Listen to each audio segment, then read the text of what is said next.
just give it a couple of minutes. I think there's still people coming in.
Most people have managed to sign in, and we'll get started.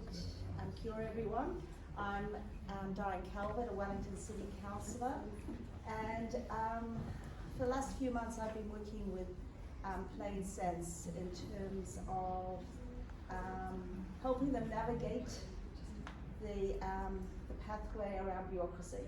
So they've asked me to chair this meeting here. First up, I'd just like to acknowledge some of my colleagues. We've got our local MP here, Greg O'Connor. Thank you, Greg. And my fellow councillors, Tony Randall, John Apanowicz, Ray Chung, and I think I saw Rebecca Matthews down the back. So thank you for coming here. And apologies from Ben McNulty. I'm a local ward councillor and the mayor also.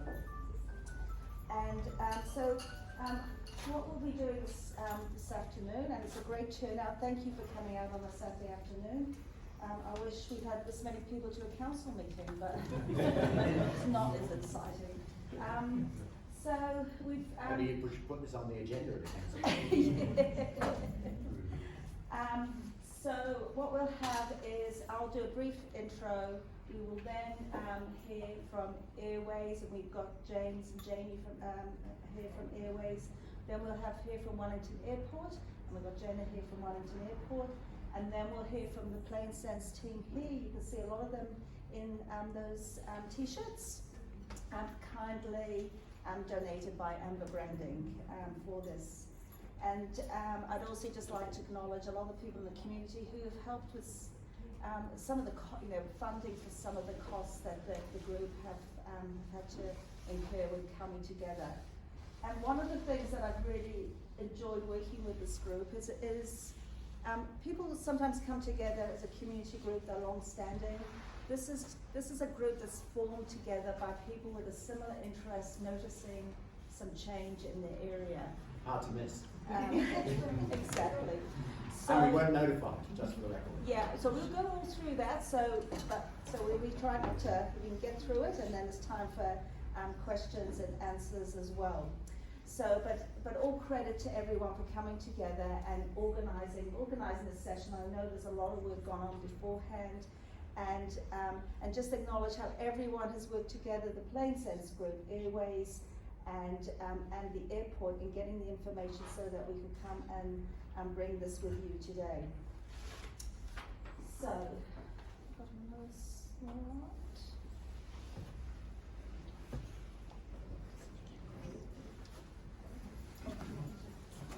Sorry.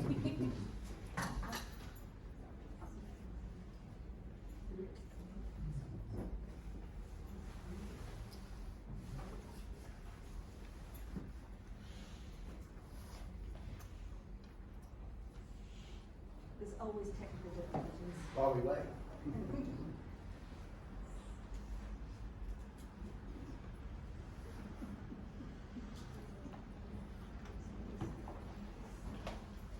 Right, just so to remind everybody why we're here.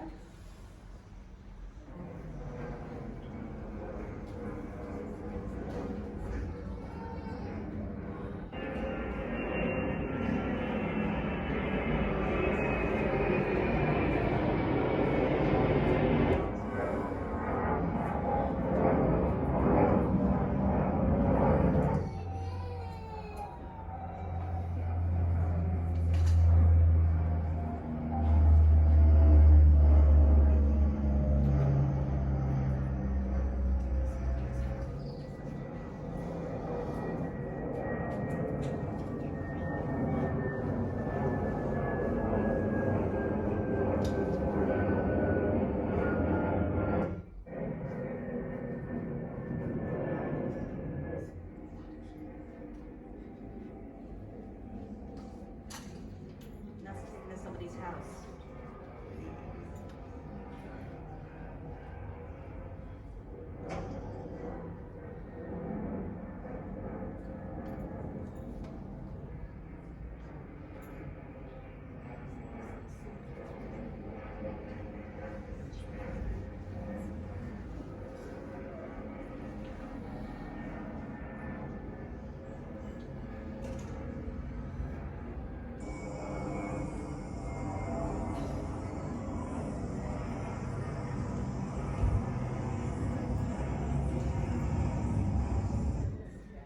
Right, so that was just to give you a sense of what I'm sure a lot of you here have heard already, and probably on more than one occasion. All day long, every day. I know. That's Sir, what we know. sir, if I could just ask you, I know you've got something to say, but we'll keep comments and things until later on.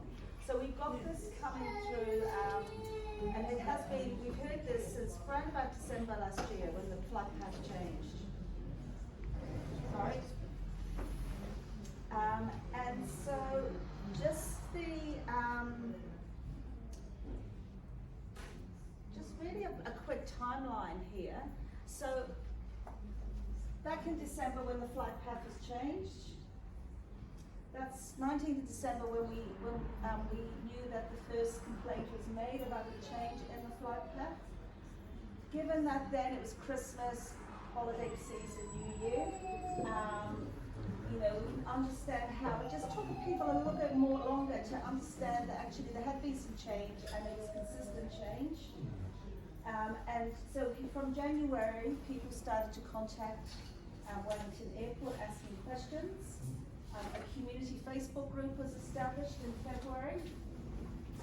And then started gathering information. And then in March... Hang on! So too noisy, I can't hear you. Good timing. And then in March, I met with with a couple of PlaneSense members. I met with Wellington Airport and Airways, and just to discuss the situation, try and find a bit more information. So since then, the group have been gathering more information, gathering more data. Okay, I'll try. Sorry. Let's speak over the planes. Yeah, so I'll, let me know if you can't hear me or any of the other speakers. So that's really a quick timeline.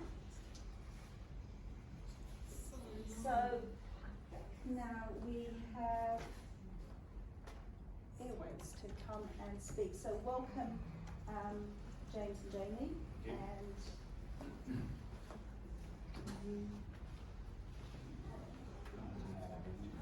Can I ask a question? Do you live here? You guys? No, I live in Christchurch. Excuse me, can we leave questions to later, please? I just want to make sure we're represented here. Okay, you're represented by the Plain Sense Group. I understand the frustration, but we just need I to... don't think they understand it. I think they do. I think they do.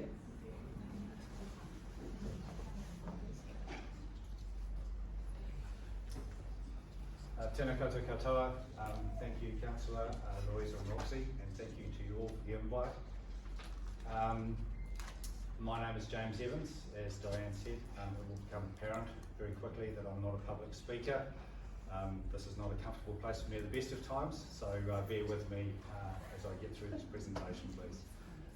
I'd like to acknowledge my partner, Joe McGray, here today, who is our General Manager for People and Partnerships at Airways. My role as the General Manager of Air Traffic Services is that ultimately I hold the accountability for the safe movement of air traffic around New Zealand, both domestically and through our oceanic areas. I will be using a slide deck today. The slides I'll forward through to Roxy and Louisa afterwards, so you'll be able to get a copy of them. With regards to questions, I understand you will have pressing questions, but the understanding is we're going to leave those to the Q&A at the end.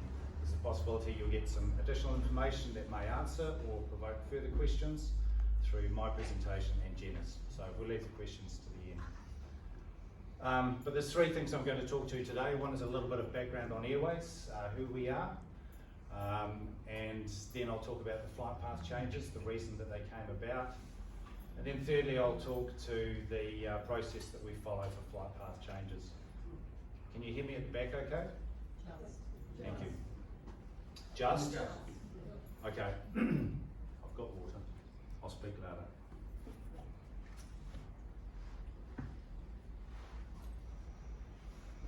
So I will start with this quote. It's more important to me probably than a lot of you, but this quote is from our shareholding minister. As you'll read through there, you'll get to the final line and you'll see the words safely and efficiently. When I say my accountability as the General Manager of Air Traffic Services is safety, that's what I have to think about with everything I do. Ultimately, it rolls up to me.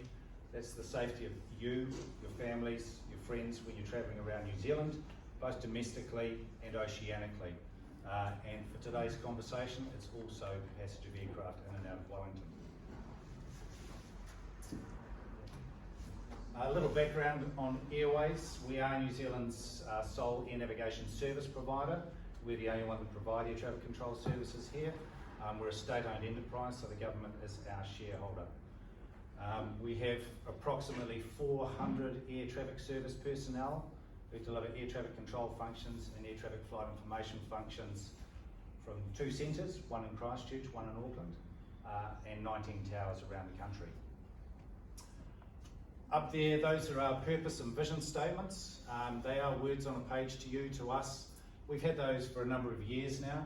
Every year we review them and see if they're fit. They are still as fit today as they were when we came up with them. The purpose being safe skies today and tomorrow, again tying back to that safety element. The vision, creating the aviation environment of the future, that has changed since these words were put together. And the reason it's changed is the conversations that have increased around sustainability and climate change.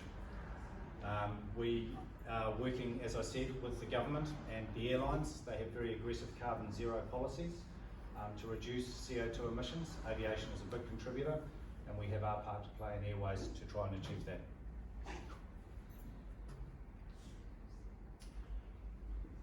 So to roll back slightly about why these flight paths have changed, back in 2019, we became aware that there were a number of safety issues around protection of the missed approach at Wellington specifically.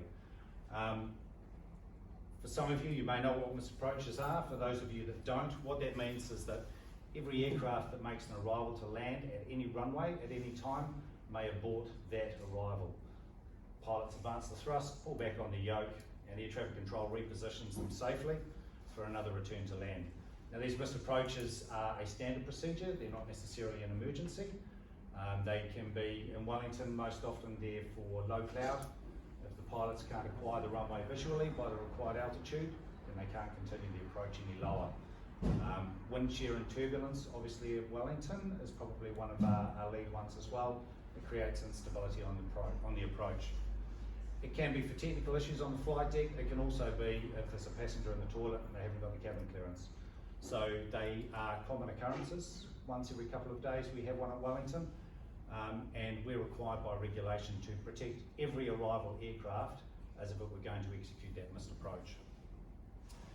So we had a number of air safety incidents that were brought to our attention through our reporting process, both by controllers and by pilots. On the back of that, we requested an internal review into these safety issues, and this took a number of months to complete. At the conclusion of that, we identified that there were risks around pilot expectations and controller expectations at the time of missed approach. What this meant was that there was a potential for human error to create an undesirable situation between an aircraft executing a missed approach and a previous departure. If you have any questions on these technical elements, I can explain it a bit later on. But essentially that thematic review came back quite clearly and stated that we had the safety concern. So at the time, in my role, we took the position that we couldn't tolerate that risk. So we introduced an immediate safety measure, and what we did was we increased the spacing between arriving aircraft. What that allowed us to do was to have a bigger gap to get a departure away. So if the subsequent aircraft did misapproach, the departure was far enough away that it wouldn't create any issues. What that did was it dropped our effective throughput rate at Wellington significantly, from around 21, 22 on a good day down to around 13 arrivals an hour. The impact of which is significant to delays and sustainability piece aircraft were going to have to hold. We were okay at the time because we were pretty early on in COVID, so international traffic had disappeared and domestic traffic had fallen off a cliff. So by lowering the arrival rates, there was no impact on the sustainability piece. However, we were aware that it was going to come back, traffic was going to come back, and this impact would have created significant bottlenecks at Wellington, both Wellington and the wider infrastructure. So what we decided was that we needed to maintain or improve the safety measures that we put in place to protect the missed approach, but we also needed to look at ways in which we could reduce the carbon and sustainable impact that we put on the system.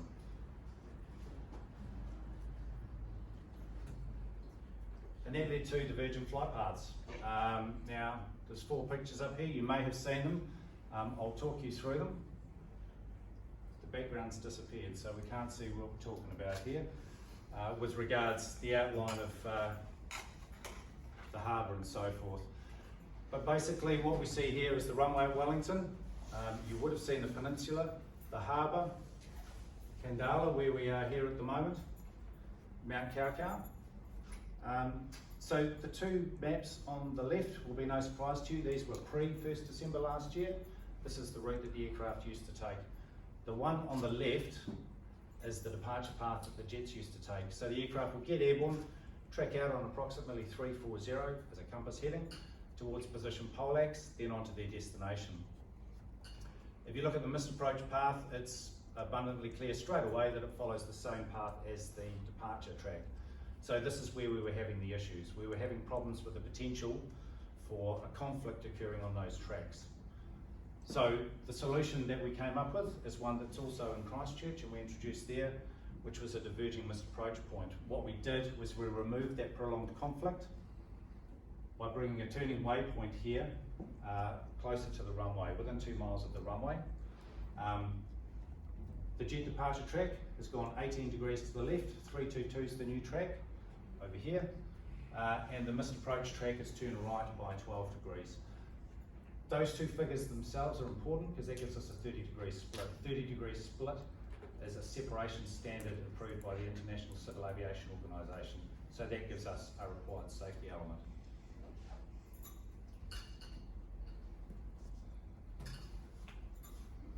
So the process for flight path change, if we roll back to that first slide I showed with the quote about the safety and efficiency, we have a mandate to continually look at our procedures, our systems, how we manage for the government and for the people in this country.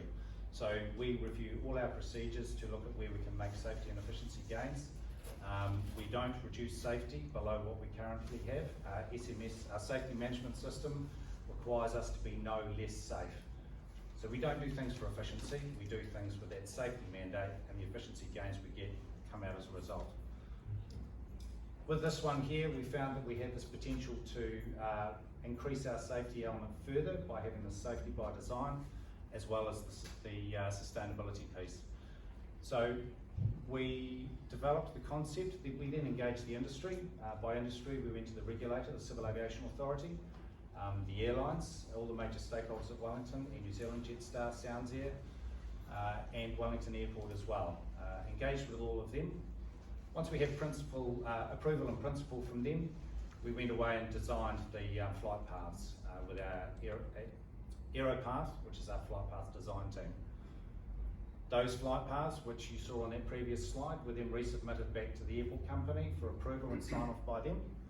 Once we had that, we then put them back to the Civil Aviation Authority for them to approve and publish. Publication date, as you all know, was 1st of December 2022.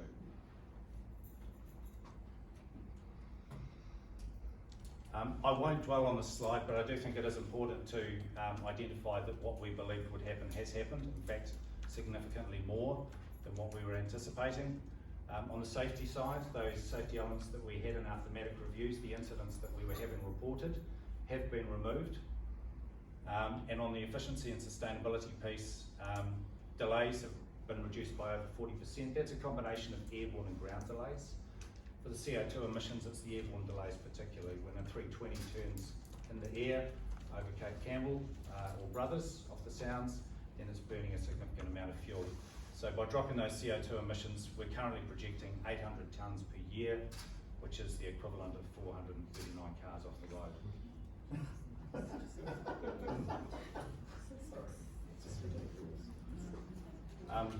That's it from me. All right. Thank you.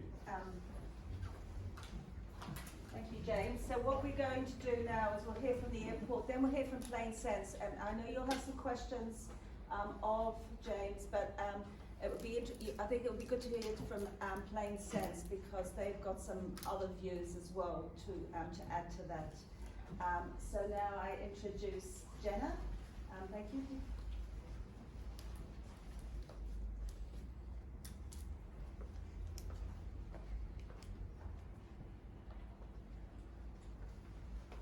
Kia ora koutou, my name's Jenna Rayburn. I manage the corporate affairs team at the airport, so I look after our community engagement, public relations and sustainability initiatives, among other things. So James has talked to you, I think, quite well through the technical reasons behind the change and what's happened. So I'll focus on the airport's role, the process that we've been through, and some of the questions that I know you all have around consultation and notification and the process we went through there. So how noise is managed at Wellington Airport. We very carefully manage and monitor the impact of noise on the local community. For the most part, that relates to the immediate local community around the airport, because that's where we have regulatory requirements and district plan requirements. So that there have been flight path changes in the past, but flight path changes like this are a little bit outside of that normal regulatory ambit that we work within. But some of the things that we do, we have a flight curfew between 1 AM and 6 AM, so there are certain hours that flights aren't allowed to operate, and that's a requirement under the district plan. We pay for acoustic mitigation, so for noise insulation and ventilation for homes that are close around the airport and receive the highest degree of airport noise. There are controls on engine testing and other land-based activities at the airport. We have a noise management plan, which is reviewed and certified by Wellington City Council. So that's just been through the process of being reviewed again, so it's been updated very recently. We have an airport noise management committee, which is made up of Wellington Airport, Airways, airline representatives, Wellington City Council representatives, and currently five representatives from the local community.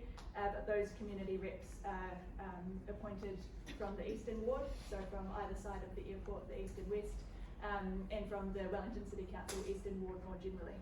And we also undertake every day, all day, every day, noise monitoring in Rangitai, Mapuia and Strathmore Park, those being the most immediately affected suburbs noise-wise. And part of all of this is that we have an air noise boundary in the district plan for the areas surrounding the airport. I think, like James's slides, some of the background has disappeared here, but the airport runway is basically this area here, Strathmore Park over here, Evans Bay to the north, and Lyle Bay to the south, and the air noise boundary really just relates to those who are in very close proximity to the airport. So that's just to give you a bit of background that beyond that, there are no regulatory or legal rules or requirements in legislation or in the district plan for noise effects outside of the air noise boundaries. That's not to say noise outside of those areas isn't important. Obviously it is, and that's why you're all here today, and that's why we've been listening and engaging with Plain Sense. But it's just to give you that background on where the legal requirements start and finish. In addition to that, there are no legal noise limits on aircraft once they're in flight. So once they're over 1,000 feet, there are very few regulations in place around where those planes can go. So what that means is that flight paths often change. For the most part, they change in a way that's unnoticed by the community when there are small tweaks. When there are changes which have a larger impact, like this one that's a little more unusual. But it's very rare for consultation to take place on flight path changes. I can think of one instance in Wellington Airport that I'm aware of where we have consulted on a flight path change, but typically consultation isn't undertaken. And this is it's a regulatory process which Airways manages usually for safety reasons or with those kind of focuses that James was talking about. So what happened when this change was made and what was the airport's role? As James said, Airways briefed Wellington Airport, airlines and other stakeholders in late 2021 on the proposal for DMAPs, and particularly focusing around those expected benefits for safety, for reduced delays and for fewer emissions and sustainability benefits. Part of that discussion was that aircraft would not be operating in areas where they hadn't been previously, so there have always been, to a degree, some flights over Kandala, there have always been flights over Johnsonville. Some of the balance in where those planes are tracking has changed, but that it wasn't a sort of complete 0 to 100 change in areas where there hadn't been flights or any kind of noise previously to all of a sudden experiencing some noise. So fewer flights were expected over the Newlands area, more over Kandala, I think, as everyone in this room is well aware. But there was no impact expected on the airport noise boundaries or the immediate local area around the airport. So in terms of our legal and regulatory requirements, we determined that this was a big and important enough change that we had to go above and beyond that and do more than the bare minimum of what we were legally required to do. So what we did was commissioned a noise report from our noise experts, Marshall Day, who do most of the noise work for the airport. And what that involves is computer modelling of what the noise impacts are going to look like, taking the terrain into account, taking aircraft type into account, and using all the information that they know around what kind of noise is created by aircraft in flight. So the conclusion from that report was that the noise impacts would be noticeable, but that they'd be considered reasonable. And it was. I know. It's a model, right? Oh, I was wrong. I hear you, but this was the information that we had at the time before DMAPs was introduced. So based on that report that we had, and based on our existing air noise boundaries, public consultation wasn't considered necessary at that point in time. Obviously, there has been public impact, and there has been a degree of impact on the community, which may be beyond what was what we anticipated at that time. I can't sleep in my own house after 6:05 in the morning, Yeah. and I have a traumatic brain injury, So- and I need to sleep. Okay, so No, we just it's all right, relax. Okay, we'll just let Jenna gonna finish. So obviously, we're very well aware from the complaints that we've received, from the fact that you're all here today, that there has been a noticeable impact. And that's why we have been working with Airways and with Plain Sense to think about what are the next steps that we can take, how can we assess the impact this is having on the community, and is there anything that needs to be done beyond that. So that's where we are now. But just to give you the background on the information that we had at the time, the information that we had was that the noise impacts would be within a couple of decibels change, which would be noticeable to some people, but the advice from our noise consultant experts was that it would be within a reasonable Study limit. was 40. Yeah, Yeah. the model was wrong. Yeah, so can we just let Jenna finish and We'll try. thank you. I So- appreciate it. With that background, we approved DMAPS. It was implemented on the 1st of December, and public information went up on our website after that. So since then, as James spoke about, DMAPS has delivered the benefits that were anticipated, so those benefits for safety and for the environment as well. As we just spoke about, the impact of that has clearly been felt. We've had 89 individual complaints from 89 different people. Only a very small handful of those complaints were in the first couple of months. I think, as Diane said, it took a couple of months for the complaints really to start coming through, particularly after there was publicity from the Don Post around the change. So what we've done is we've answered every query and given all the information available to us that we can. We've tried to be as open and transparent as possible. We've had meetings with Plain Sense and lots of communication back and forth.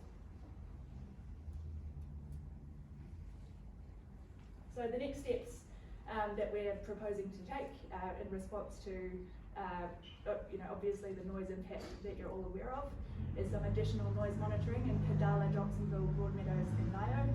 That's been worked through with Plain Sense in terms of the best addresses and best locations for those noise monitors to go in, so that we can get a better sense of the noise impact and of what's actually happening.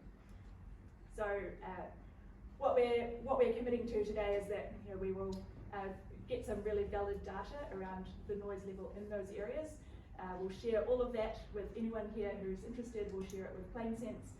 We'll carefully consider it with Airways, and also reviewing with any other stakeholders or interested parties before we decide what the next steps are after that. So I think it's really important for us to have that data and to have that clear information before we decide what any next steps beyond that might look like. But Might be good to that's do where we that are at the today. start though, wouldn't it? Yeah. Get the Okay. data at the start. Yeah. And I should also say we did have a noise monitor in place in addition to the modelling. So the modelling wasn't just computer based, but there was a noise monitor which we set up in Kandala to verify that the information we were getting from the model was accurate. But if you just only rely on data that comes through noise monitors, that's just quantitative data. People are here today because of the quality of life. Yeah. So are you going to do any data gathering So around I think what we'll take them questions, but if you hear from Plain Sense, they'll talk about how they're working with the airport and Airways in how things are being monitored from a sound perspective. Enough excuses, especially for instance. You did say the monitors were going to go in 3 months ago, and they're still not here. I think there's been some discussion. I think you just let Plain Sense finish, and then we'll wrap around back to that question. That was the end of the background that I had to share, but let's hear from the other speakers and then we Yeah. can do some Q&A. Yeah. Thank you. Jenna, I think we've got. So now we've got Plain Sense. Now please, this is a community group, community volunteers. They've been working really hard for the last few months in gathering information, trying to bring people together. So we're going to share what they've been able to find in the last few months.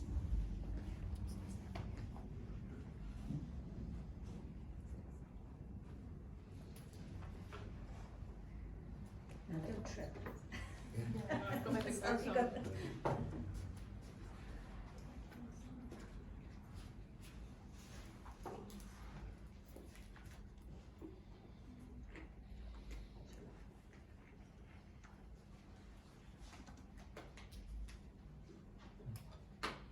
Alright, I'll get started while that warms Kia ora koutou everyone, I'm Roxy Steele. I'm here speaking on behalf of the Plain Sense Action Group. Plain Sense was created to give our impacted suburbs a voice. Over 21,000 households and families are impacted by the DMAP's flight path change. Plain Sense is working collaboratively with Airways, Wellington Airport to ensure that we're collectively heard, and it's great that you're able to make it here today. Thanks Jamie, James, Jenna. Okay, so what are we doing? Since establishing Plain Sense 3 months ago, we have been marketing Plain Sense and our cause. Recently, we've been distributing leaflets to every household in the community, installing signage, communicating with neighbours and members via our social media, our website and email. Every day we have residents connecting with us who have been affected by this change and have been suffering alone. We are connecting with specialists who have professional skills and are utilising these relationships to support our collective Plain Sense voice. We have been increasing our membership numbers to support and represent those across our impacted suburbs. Plain Sense has more than 300 members currently, and this increases every day. Plain Sense is fundraising to reach and represent our neighbours. We're generating political, local and environmental support. And we are gathering information via official information requests and analysing responses to challenge the process and the claims. Plain Sense have been negotiating with Airways and Wellington Airport since March to install additional sound monitors, like you just heard, in the community. We will have 3 additional sound monitors, 4 in total, including the monitor that was used to publish the February DMAP sound report. And these will be installed in 4 of the 6 affected suburbs. We are also requesting input into the sound criteria reported. For example, averages during flight hours versus 24-hour averages that are currently used, which includes those hours that planes don't fly. Seems few. And putting into perspective the noise increases, as we know that decibel level increases work similarly to that of the Richter scale, and they increase exponentially. So we know, and we are not just experiencing an increase of 1 to 2 decibels. Many of us have a new alarm that goes off each morning at 6 a.m. Alarms are effective because of the sudden decibel increase, and now living under the jet flight path, we can't turn it off. This leads me on to how the flight path change is impacting our Plain Sense members. So our Plain Sense members who have subscribed to our website and our Facebook group, they have told us how the flight path change is affecting them. Some of our members have shared that they have worsening existing health conditions as a result of this change. Some members do shift work or work from home and are impacted by this change throughout the day. Many residents have made a purposeful decision to live where they choose to after doing extensive research on flight paths to ensure that the area matches their lifestyle, health and work needs. This change without consultation has left many wanting to move or wishing they hadn't landscaped and spent money on their backyards last year, as they are now unable to enjoy it with our beautiful greenbelt sounds that we have. So what do we know so far? Since March, Plain Sense members have asked over 50 OIA questions, and here are some of the key points that we know so far in relation to public engagement, process, impact, safety, efficiency and sustainability. So looking at public engagement, for DMAPs, Airways considered any necessary communication, any necessary community engagement to be Wellington Airport's responsibility. However, under Section 4.1c of the State-Owned Enterprises Act 1986, Airways is required to consider the interests of the community. Christchurch DMAPs went live in 2020, and as early as 2021, the work began on implementing the system at Wellington Airport. It is here where I would like to note a comparison of flight path change prior to DMAPs. In 2018, the PBM flight path in Wellington was implemented as a trial. So this is a satellite navigation technology that was used to improve flight paths, reduce noise and improve the environment. In designing that flight path, the needs of the community were balanced with the concerns for the environment, safety and efficiency requirements. As part of the PBM flight path trial, accessibility and proximity to residential properties meant that the effects of noise on neighbours was carefully monitored and managed. Noise monitors were installed in each of the impacted community suburbs along the flight path, and there was about 6 suburbs then, don't quote me on it, providing benchmark data and usual consequent noise levels. Information from the noise monitors combined with community feedback during the trial was used to assist the design of a safe and efficient route for aircraft. This is an important comparison as 3 years later the work on DMAPs started and the same principles were not followed. Similar outcomes were set to be achieved, however the local environment and residents were given much less thought. No consultational trial was undertaken and residents were not notified or consulted. The first public communication about DMAPs came out 22 days after the flight path change had already taken effect. And if we went back to the timeline, you'll see that's also 3 days after the first resident communication with the airport about flight paths. No, that's not true. I complained on the 5th of December. Okay. The airport, just to let you know. Yeah, no, that's good. The Airways complaint, I think, is 19th. Oh, yeah. And there was a few earlier ones with the airport before they went to Airways. That clarifies things. Thank you. An acoustic modelling report was completed from one noise monitor located on Homebush Road, close to the existing departure and arrival flight paths as we've seen today, and this report from Marshall Day is dated 14th of February 2023. The residents now under the DMAPs flight path will not know their baseline noise data like the PPN flight path residents did.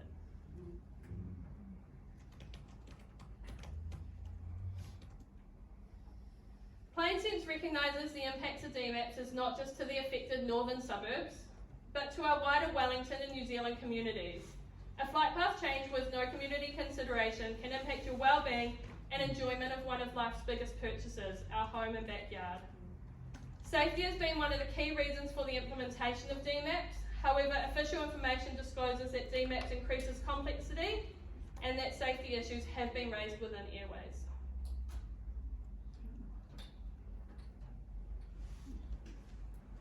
The information on the efficiency of DMAPs is looked at in terms of dollar savings every year. The project itself was paid for within 3 months of DMAPs being implemented. We're currently still only seeing 64% of the pre-COVID flight numbers for international departures. It is predicted that this will increase to 100% over the next 3 to 4 years, and Wellington Airport are investigating the reparations to the seawall to extend the runway and increase international flights further. Just 3 weeks ago it was announced that Qantas was adding another flight from Wellington to Australia. The number of flights per day is only set to increase. Residents are paying the price and that was never considered. The flight path above our suburbs is the path taken by international jets. In terms of sustainability, based on PlaneSense calculations, the numbers reflected publicly and versus in OIAs differs, with Airways publicly states 847 tonnes of carbon emissions could be saved, and equating that to cars, not aircraft. However, in OIA information, it references state around 420 tonnes, and that's in several documents, including board papers. But putting that 847 tonnes into perspective, that's one long-haul return flight a year. Or that's $5,000 to offset those carbon emissions with carbon credits. Or we could be demanding more efficient aircraft. Qantas 737 is an older and less efficient jet model compared to our modern alternatives. PlaneSense will continue to look into all the information and data we collect, and we are asking the airport to reinstate runway 34 overboard departure procedure as a matter of urgency. Thank you.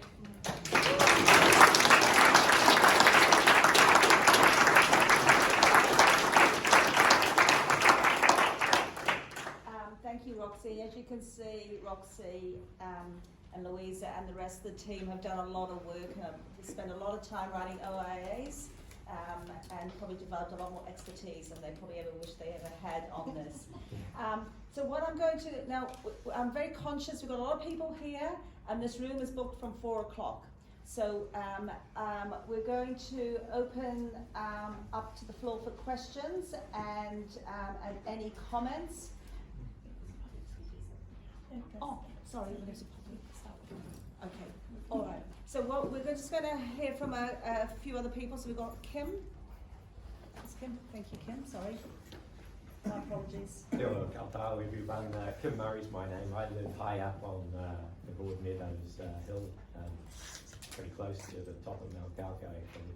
So I'm pretty dramatically affected, and I noticed it immediately. My weekday job is a barrister in Wellington. My specialised field of law is air and space law. And I am very uncomfortable in being in this position because I act for government organisations and help them to make good decisions in accordance with law, fair procedure, which means good consultation, and that the decisions have to be objectively reasonable. Now, I was rather shocked to be in the position of having to investigate this, and delighted that the Plain Sense Group formed. But in my preliminary assessment, based on the official information that we've been able to obtain and additional information that Wellington Airport has provided voluntarily, this DMAP's proposal seems to fail all three of those administrative law requirements. The State-Owned Enterprises Act wasn't complied with by Airways. The requirement for fair procedure is very important. Hardly any decisions in New Zealand these days made by public bodies can be made without consultation. And there's very good reasons for that. The first one is procedural fairness to people who are going to be affected by a dramatic change. The second one is a very important one for the decision maker, because if there are problems with the proposal, the problems will emerge prior to implementation, and that can lead to abandoning projects or modifying them to overcome the problem. And that hasn't happened. We're here today, unfortunately, dealing with these issues after implementation instead of prior to implementation. And it's really unfortunate. I think both Airways and the Wellington Airport, in my assessment, probably would agree with me. It's unfortunate it didn't happen with organisational failures, and the reality is we've got to deal with the position we're in now, and they have to as well. The third requirement is decisions by public bodies have to withstand the test of objective reasonableness. And the problems with DMAPs is it's actually mostly applicable to phantom aircraft. We're protecting the airspace over the harbour for the occasional missed approach situation. We all are subject to noise interference from 6 in the morning right through to the last flight of the day. But with most of those flights, except for peak hours, there is no approaching aircraft that requires the airspace to do a missed approach. So the objective reasonable test that's a requirement of law, in my view, fails. So my involvement up until now has been directed at finding out what's gone on with these two organisations, and secondly, assessing what we can do. Now, my strong recommendation to everybody is let's find a constructive way forward. There are two things going for us. Airways Corporation is under new management. DMAPs came out of a previous management regime, and from what I can see with the information I've got, I think there's a genuine willingness in Airways to revisit this, and I think we should allow a certain amount of time for that to happen, because information comes out of these meetings that Airways, I'm sure, will look at. The second thing we have going for us is that Wellington Airport is not a public body, but it does have public body shareholding, in that the council is a shareholder of Wellington Airport and is represented on the board by the mayor. And Plain Sense has taken this up with the council and the mayor, and Diane has been a great supporter in that endeavour. So that is another reason why we should allow a short space of time to have the Wellington Airport make a decision to reinstate the departure track for runway 34 over the harbour. The question I will have for the Airways Corporation is, if the board of Wellington Airport makes that decision, say next month, how long will it take for Airways to redesign the procedure to implement that departure track? Now, missed approaches have been handled for years safely, and what is happening now with DMAPs is the official information shows that it's generated complexity, and that complexity is implemented and impacting on the Wellington Tower controllers. So the theory of DMAPs is one thing, the practice of DMAPs is another one. And I'm hopeful that both Wellington Airport and Airways Corporation will assess all this. They'll assess the technical difficulties that DMAPs involve. They'll assess the noise impact, which I think they're shocked to hear about. And our whole focus should be on getting that departure track reinstated. And it's not rocket science. 30 degrees divergence can be achieved other ways. The Aeropath specialists, I know the Aeropath people, they're up there and best in the world with procedural design. And it's not beyond their expertise to design a missed approach procedure. And if the missed approach procedure involves a missed approach aircraft diverging and overflying our houses once a week or once every few days, so be it. I think as residents, we have to accept that. But DMAPs has inverted the thinking, and it's an organisational failure within two organisations. There are legal remedies, but they're complex, expensive, and they involve us all spending a lot of time away from our day jobs and our families when we really want to work constructively to get a good outcome here. And I'm cautiously optimistic that the work that Plain Sense has done and the work that Diane's done with the council and is yet to be fully considered by the council will result in the original departure track reinstated. If that doesn't happen within a short space of time, I'm available to work with Plain Sense to look at other possibilities to achieve that. And just before, I don't want to talk much longer because I know there's questions, but I'm a resource, but there are other lawyers who could be conscripted to work, probably pro bono, to assist. One thing to consider also is a public inquiry, because sometimes public inquiry, we've already had an internal government inquiry on the New Zealand Air Navigation System, and it has not been a particularly productive exercise. That was a private exercise in response to previous problems in the air navigation system. But I would be suggesting the Plain Sense and the residents could consider activating central government for a public inquiry. It does involve serious noise impacts that really affect people's lives and health, but it also has safety implications. And sometimes a bad decision can lead to people making operational workarounds. Most of my work is dealing with aircraft accidents, actually. And you can see sometimes an original decision cascades into people finding workarounds. Air traffic controllers, pilots, all sorts of people find it doesn't work, so they modify it. And day to day, the modifications get a long way away from what was originally intended. And that can be a very unfortunate situation. So it's best to address these things right up front and not allow that scenario to progress. Anyway, I'm a resource, I'm available through the Plain Sense leadership team, and I don't want to hold up, let's have some questions and then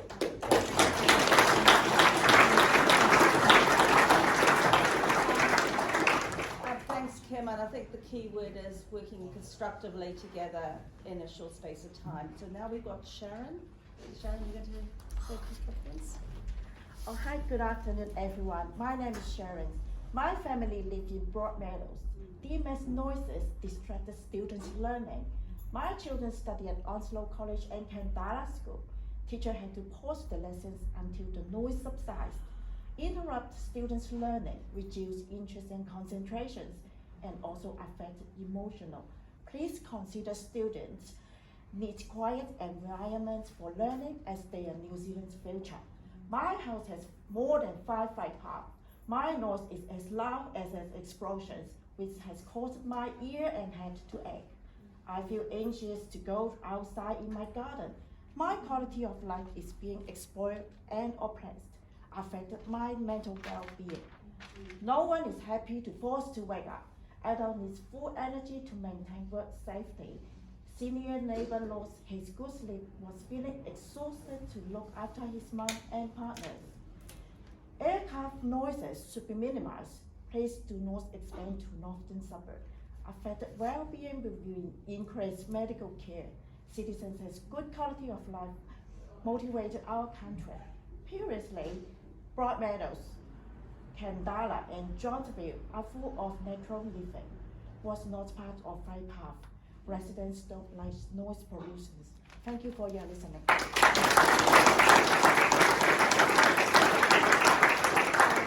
Thank you, Sharon. And now next we've got Trevor. Great, thanks. Kia ora, my name's Trevor. I'm a long-term resident of Kandala. I've been here about 18 years.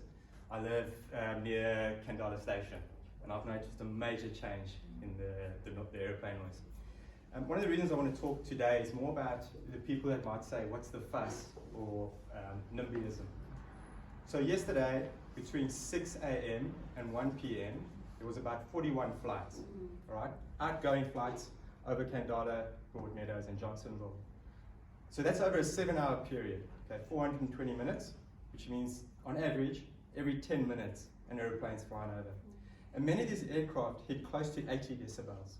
Now, I don't have professional sound equipment, but I have a brain, and I can take a data point down the bottom of Kandala and 300 meters up high, and I can tell the delta, right? And it's a big difference.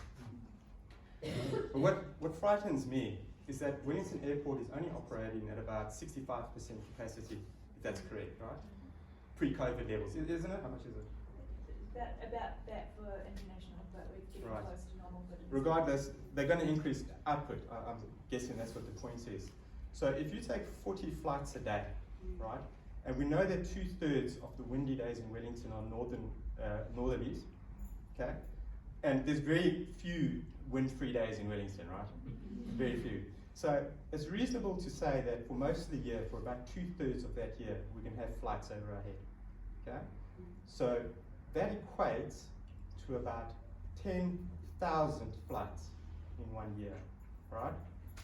That's at the current rate. It's going to go up. Now, what do you think comes out of a jet engine? It's not fresh air, right? It's carbon emissions. A certain percentage of it will be, because it's not 100% efficient, it'll be unburnt jet fuel, there'll be partly combustible jet fuel, volatile organic compounds, fine particulates, etc.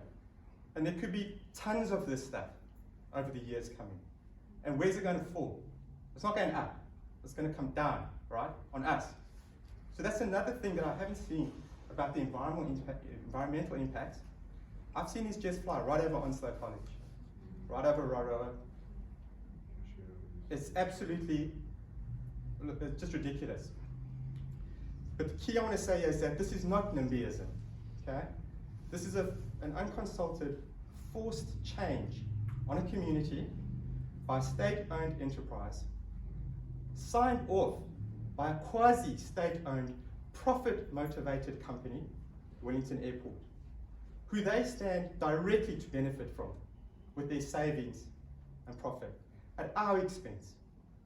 Now, for the other New Zealanders, it's easy to say whataboutism. Oh, let me rephrase that. It's easier to say NIMBYism when it affects the other person, right? But it's not NIMBYism, okay?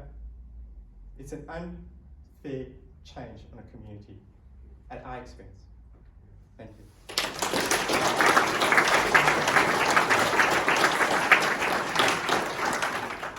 Thank you, Trevor, and I think you've made a number of points really well.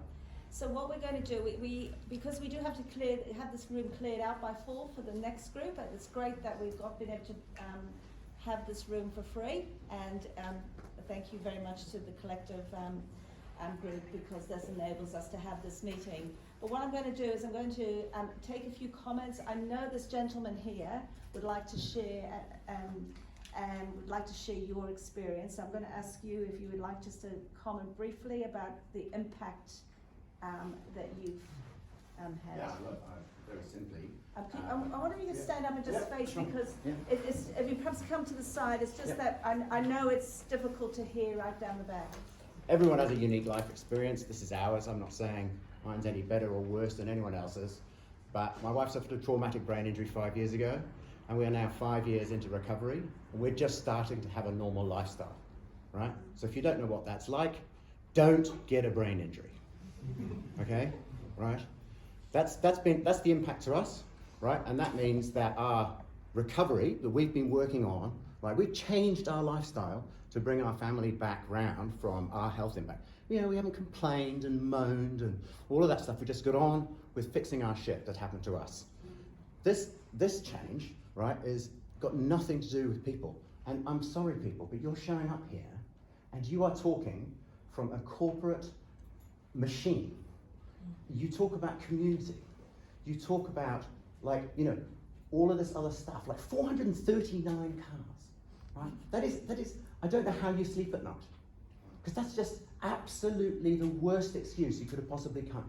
You should have opened and said, we are here to constructively work with you.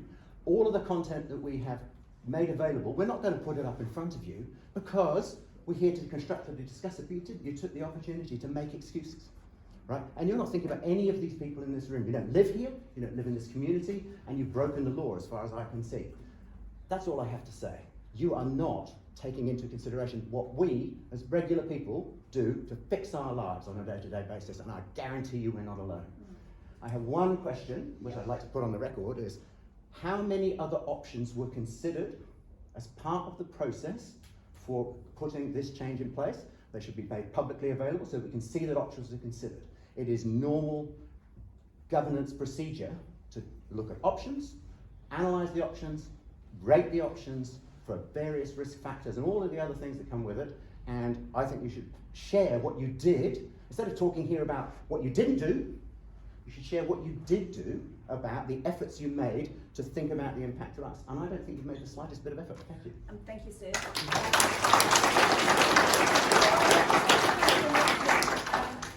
James, I just wonder whether can you comment about options? Have you shared that with the group yet? Is it something that you're aware of?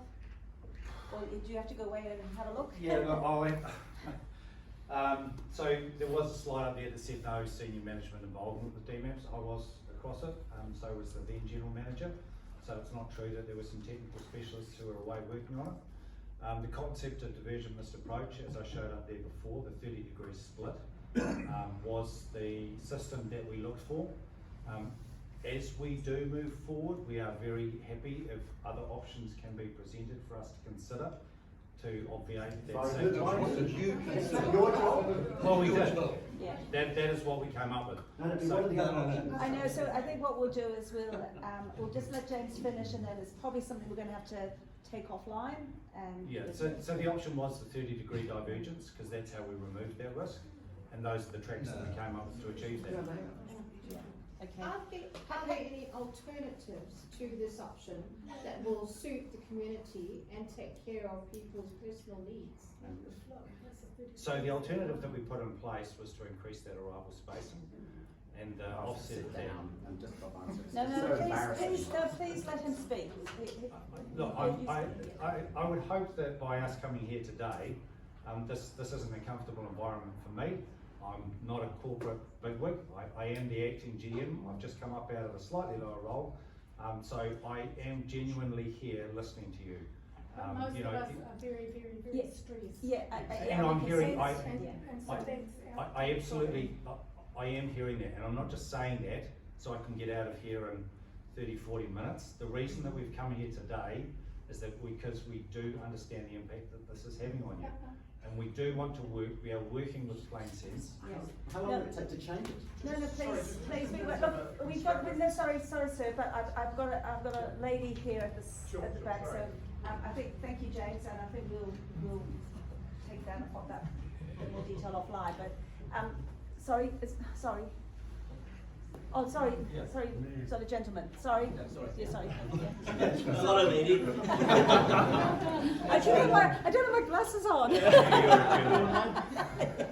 So what surprises me is, so I've lived about 15 years, about 30 kilometers away from the Frankfurt Airport, which handles 120 flights per hour on 3 runways, or 3 to 4. So I think safety issues here with 20 flights per hour shouldn't be a big issue to deal with. It's a bit strange to hear that safety is a concern here. And I was CEO of a transportation consulting company which was owned by the Frankfurt Airport, so I know a bit what's happened, but it's now 15 years ago.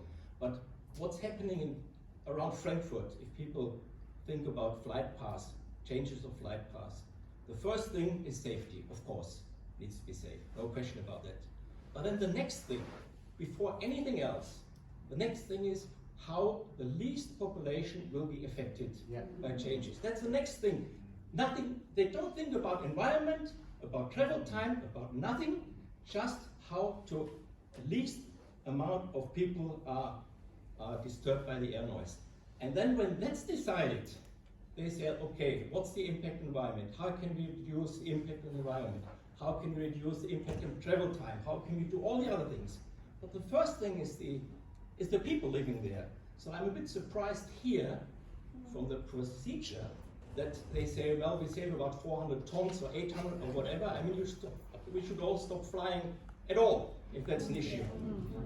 So the first thing is that the number of people are not affected. So I'm a bit surprised that the way of thinking is just, maybe it has changed in the world in the last 15 years, I don't know, but it's totally different than in my own experience as it's done in Europe.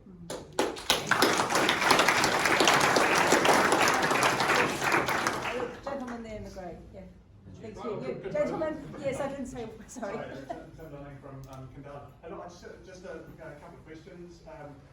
Why are you standing up, James? Yes. That 30 degrees separation, your map showed 2 dimensions. I assume it can be in 3 dimensions. Yes. The reason I ask that is because, of course, it's height as well. So you don't have to have a divergent path. You can have a straight takeoff path and have another, and your landing path coming in at a 30-degree divergence from your takeoff path without having both diverging, right? And height as well. So it can divert by 30 degrees. No, it is a lateral divergence. Lateral divergence. It's not an angular divergence. Okay. So has just again interest, has the height changed? I was curious to see the top got taken off Mount Kaukau mast. Has the height changed? Because of course that's going to make a hell of a difference. The sound propagating to Earth, not clearly further away, the less sound impact. So the height of the flight paths, we had some questions from the MP, from Mr. Greg O'Connor, regarding that, and the analysis has shown because there's now a dog leg, there is actually slightly longer track distance by a few hundred metres. So before, we're trying to analyse the data, but they were crossing the coast at 3 to 3,500 feet, and it's now between 3 to 4,000 feet. So the mean has gone up slightly, but it doesn't remove the fact that obviously the spot heights are different. So for some residents, it's closer, and others it's further away. But the point at which they cross the coast, it's indicating that it's higher because of that slightly longer track distance. Right. Okay. While I'm at it, just another question. Sure. I guess it's If you could just be quick, important because we've got a few people as here. well. The weight of the flights, of course, going to make a difference, right? Heavier the aircraft, more power they have to put on to get off the ground, right? So when it's in the airport and we have more international flights, bigger planes, heavier loads, more power on takeoff, right? So again, just a general comment. You know, if you've got complaints now, imagine what it's going to be like in the future. A question for Wellington City Council. It would appear that there's no regulation, if I heard correctly, there's no regulation except for that narrow corridor Yep. going down That's right. Evans Bay. Yeah. Is that a rather large gap? Even if, as Kim suggests, that we move, revert to the original flight path, it's only a matter of time before someone else comes up with another bright idea about moving it left, right, or centre of that. Sorry, I think it's PDM. Have we not got a bit of a gap there? I can't answer that because I'm not a technical officer. Sure. So, but we'll note that to come back. Now, the other thing is, I just need to say we need to start packing up here by about 3:45 because there's another group at 4. I had a gentleman right down the back, and then I'll go to the lady here. So, Greg from Newlands, we've also noticed a really incredible difference with lanes to the north now along the freeway. When did PDM actually go in fully? Like, I mentioned there was trials, but then it wasn't mentioned that we did. Honest answer is I'm not sure. I came back from overseas in about 2019. I believe the trial concluded just prior to me coming back and was full implementation. I can get that, if you ask that question in plain sense. Yeah, I actually was interested because I did actually send a request to Wellington their Airways complaints, and we got a response to the automated, we'll get back to you in 3 days later. It is really curious that the noise management plan doesn't mention approaches like anywhere. It's just like we worry about this narrow corridor and our boundary, and that's it. So if you were modifying the plan, I would highly suggest looking at right up to Porirua now, where they can go all the way down. We've been hunting for houses, and you can certainly tell it's basically impossible to find any house right up to Tawa Yeah. or north. Thank you, sir. And yes, thank you. Hi, Louise Rees at Nio. I've lived in Nio for 30 years and planes have never been a problem until the change in the flight path. Just a brief comment, a curfew between 1 a.m. and 6 a.m. is not long enough to give people time to sleep. Again, an excuse that really isn't very valid. So,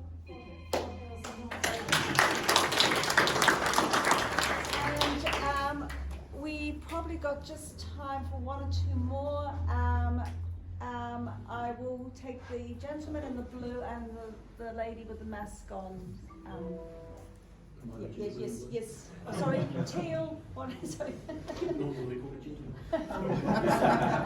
first, I want to say thank you to you for coming, because this is not a nice place to come.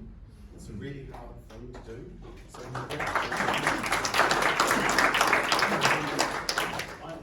context, I have a different but overlapping experience.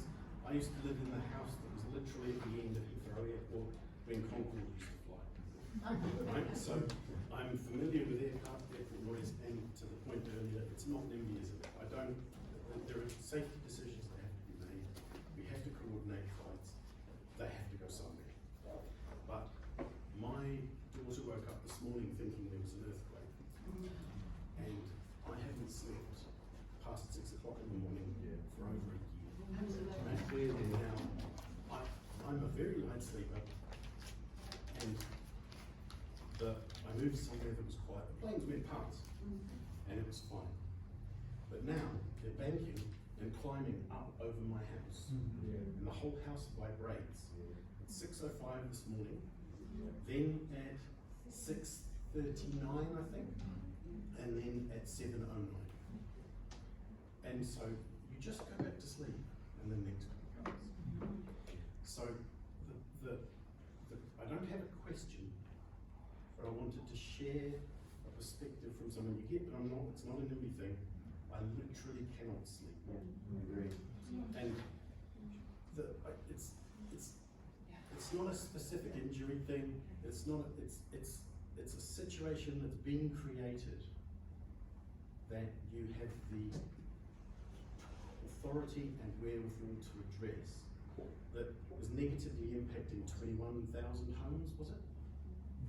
And I'm not someone who gets up and talks. I work in government. I'm like you, I hide out the back and not get involved. So this is a hard thing for me to do too, but it's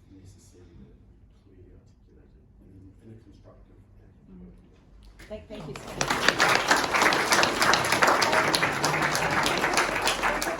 The lady last one, thank you. Hi, Yeah. I live in Curry Valley, and I noticed that there's no noise monitoring that's been allocated to there. I think there's another suburb as well. I'm not sure which. Is it Crofton Downs. Crofton Downs? Yeah. Yeah. So I just respectfully request that we have noise monitoring in both those suburbs, because it's all the things we're hearing is exactly what's happening in New Zealand as well. We should be overspending.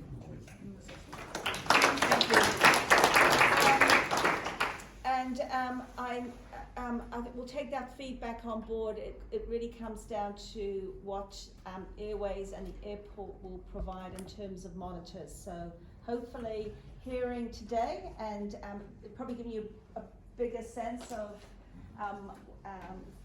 what people are feeling and experiencing. I just would like to thank James and Jamie and Jenna coming. As somebody commented, it's not an easy thing to face a crowd in any situation. So I'd just like to thank you so much for sharing and also the work that you've been doing working with Plain Sense. Thank you to the Plain Sense team.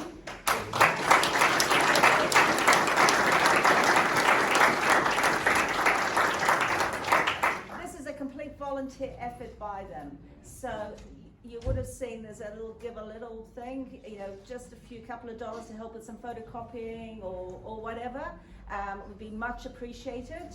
And thank you to those who've already donated from the community. It's been really helpful. So, but look, you know how to get hold of Plain Sense. I'm sure this is not the end. We want to work together constructively with all parties in finding a way through this, but we don't want to spend 12 months doing that. So I think that's the clear message, that we can try and find a way through this. So thank you all, and enjoy the rest of your weekend. Hopefully not too disrupted by flights, but I can't guarantee that. But thank you.